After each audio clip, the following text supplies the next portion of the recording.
चलिए ये क्वेश्चन देखते हैं। क्वेश्चन में बोला हुआ है a balloon starts rising from the surface of the earth, the ascension rate is constant and equal to v naught, मतलब वर्टिकल डायरेक्शन में कांस्टेंट स्पीड से जा रहा है and that is v naught.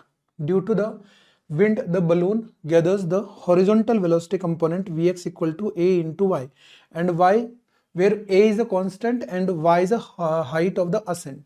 मतलब जैसे जैसे ये ऊपर की तरफ जाएगा वैसे वैसे हॉरिजॉन्टल डायरेक्शन में एयर की वजह से उसके पास हॉरिजॉन्टल डायरेक्शन में एक एक्स्ट्रा एक्सेलरेशन आता जा रहा है and that is equals to a into y। Find how the following quantities depends on the height of ascent. तो पहले अपने पास है the horizontal drift of the balloon, मतलब अपन को x कंपोनेंट बताना है with respect to y। Second है the total tangential and the normal acceleration of the balloon. जैसे अपन ने पहले कैलकुलेट किया था वैसे के वैसे कैलकुलेट करना है। और जो मोशन है वो देखो कैसा है, जैसे मान लो कि यहां से बलून ऊपर की तरफ उड़ना चालू हुआ and that is constant velocity v note से। तो किसी भी इंस्टेंट पे हॉरिजॉन्टल डायरेक्शन में एक अपन को क्या मिलता जा रहा है, कांस्टेंट सॉरी वेरिएबल एक्सेलरेशन है ना। मतलब इस डायरेक्शन में जो vx बता रहा है ना, ये बता रहा है a of y and what is y is the height. और वर्टिकल डायरेक्शन में जो वेलोसिटी v नोट है वो कांस्टेंट है। इसका मतलब अपन को पता है कि dy बाई जो dt है ये कांस्टेंट है। सही बात है ना। अगर वर्टिकल डायरेक्शन में वेलोसिटी कांस्टेंट है, स्पीड कांस्टेंट है, तो वर्टिकल डायरेक्शन में जो एक्सेलरेशन है दैट विल रिमेन जीरो, है ना। और हॉरिजॉन्टल डायरेक्शन में अगर मैं vx को एक बार डिफरेंशिएट कर दूं तो अपने पास ax आ जाएगा। देखो कितना आ गया, dvx divide by dt equal to a into dy by dt। और dy बाय dt तो कांस्टेंट है and that is equals to v naught. इसका मतलब अपने पास कांस्टेंट एक्सेलरेशन आ गया a v note along the x axis. तो जो net acceleration है, देखो वर्टिकल डायरेक्शन में कोई एक्सेलरेशन नहीं, हॉरिजॉन्टल डायरेक्शन में एक एक्सेलरेशन है a v note and that is net acceleration. तो अपने पास जो a टोटल हुआ है ना, तो मैं a नेट बोल देता हूं यहां पे, that is equals to a v naught I cap only, है ना। अगर मैं वेक्टरली बात करूं तो केवल और केवल आई कैप की डायरेक्शन में है, ठीक है। तो अपने पास ना दो तरीके हैं, एक तो नॉर्मल एक्सेलरेशन निकालने के और एक टेंजेंशियल एक्सेलरेशन निकालने के। एक तो एंगल निकाल के कर ले या फिर अपने पास डायरेक्टली जो फॉर्मूले होते हैं उसी से कर लेते हैं। फॉर्मूले कौन से, a net equal to under root of a t square plus a n square, उससे, है ना। देखो क्योंकि अपन को ना ए नेट पता है और टेंजेंशियल एक्सेलरेशन जो है वो अपन पता कर पाएंगे किससे, देखो कैसे पता कर पाएंगे। अगर मैं टेंजेंशियल एक्सेलरेशन पता करना चाहता हूं तो मैं यहाँ पे पहले स्पीड पता कर सकता हूँ and what is speed, v x square plus v y square. इसको डिफरेंशिएट करूंगा तो मेरे पास डायरेक्टली टेंजेंशियल एक्सेलरेशन आ जाएगा डीवी बाय डी से, है ना। तो अपन को पहले कौन सा वाला पोर्शन कर लेना चाहिए, पहला जो पोर्शन है वो आसानी से हो जाएगा। देखो कैसे, सेकंड वाले पोर्शन के लिए अपने पास थोड़ा सा वेट करते हैं। तो पहले वाले पोर्शन में अपन को बोला है किसी भी y पे अपन को पोजीशन बतानी है x की। ये मान लो x है, तो ये x जो है उसकी वैल्यू कितनी होगी, कब, जब अपने पास हाइट कितनी हो जाए, y, ठीक है। तो देखो x डायरेक्शन में एक्सेलरेशन कांस्टेंट आ रहा है और y डायरेक्शन में स्पीड कांस्टेंट है। तो अगर मैं ऐसे बोलूं कि यहां से यहां तक का जो जाने का टाइम है वो अपन किससे डिसाइड कर सकते हैं, y कंपोनेंट से कर सकते हैं ना।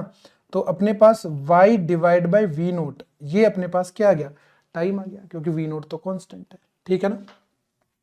इतने टाइम में हॉरिजॉन्टल डायरेक्शन में जो बलून है वो कांस्टेंट एक्सेलरेशन से जा रहा है and initial velocity in the direction is equals to 0। तो अपने पास जो हॉरिजॉन्टल x आ जाएगा वो कितना आ जाएगा, देखो x equal to ut plus half a t square, 0 plus half, acceleration कितना है a v नोट, और t स्क्वायर देखो कितना आ गया, y square divide by v naught का स्क्वायर। तो अपने पास जो x कंपोनेंट है विद रेस्पेक्ट टू y वो अपने पास कितना आ जाएगा, देखो a y square divide bye 2v note. तो ये अपने पास x कंपोनेंट आ गया विद रेस्पेक्ट टू y, ठीक है। तो ये पहले का आंसर हो गया, है ना। और सेकंड का आंसर अपने पास देखो, नेट एक्सेलरेशन अपने पास पता लग गया है, टेंजेंशियल एक्सेलरेशन अपन को इसको डिफरेंशिएट करेंगे तो निकल के आएगा। तो देखो वी वाई अपन को कहाँ है, वी वाई ये रहा, v y that is constant, और वी एक्स है अपने पास ए इंटू वी वाई। तो मैं यहाँ पे लिख लेता हूँ पहले acceleration a t equal to d of d t, किसका डिफरेंशिएशन करना है अपन को, under root of v x v y जो हो गया ये तो होगा constant, plus a square into y square, इसका डिफरेंशिएशन करना अपन को टाइम के रेस्पेक्ट में। तो ए टी बराबर अपने पास कितना हो जाएगा, देखो 1 divide by 2 under root of v naught square plus a square y square, है ना, और ये अपने पास बन जाएगा 2a square y into d y by d t, and this dy by dt is constant and that is equals to v note. तो देखो टेंजेंशियल एक्सेलरेशन अपन को सीधा मिल गया यहाँ से, and that is equals to 2 से 2 कट गया, a square y into v naught divide by under root of v naught square plus a square y square. देखो ये अपने पास टेंजेंशियल एक्सेलरेशन आ गया और ये अपने पास नेट एक्सेलरेशन आ गया। अब अपन को चाहिए कौन सा वाला एक्सेलरेशन, सेंट्रीपिटल, या फिर मैं बोलूं नॉर्मल एक्सेलरेशन।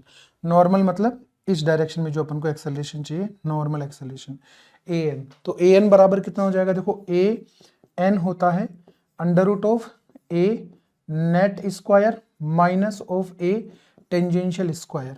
तो ए नॉर्मल जो हो जाएगा that will be equal to, यहाँ पे देखो ए नेट कितना है, a square v naught square, a square v naught square minus इसका स्क्वायर अपन को करना है, मतलब a square y v naught divide by under root of v naught square plus of a square और Y square का whole square. इसको solve करेंगे, will find the normal acceleration also. ठीक है, तो इस तरीके से अपन ऐसे कर पाएंगे। ये अपने पास सॉल्यूशन हो गया ए वाले पार्ट का, और ये बाकी सॉल्यूशन जो है that is for part B. ठीक है, चलिए।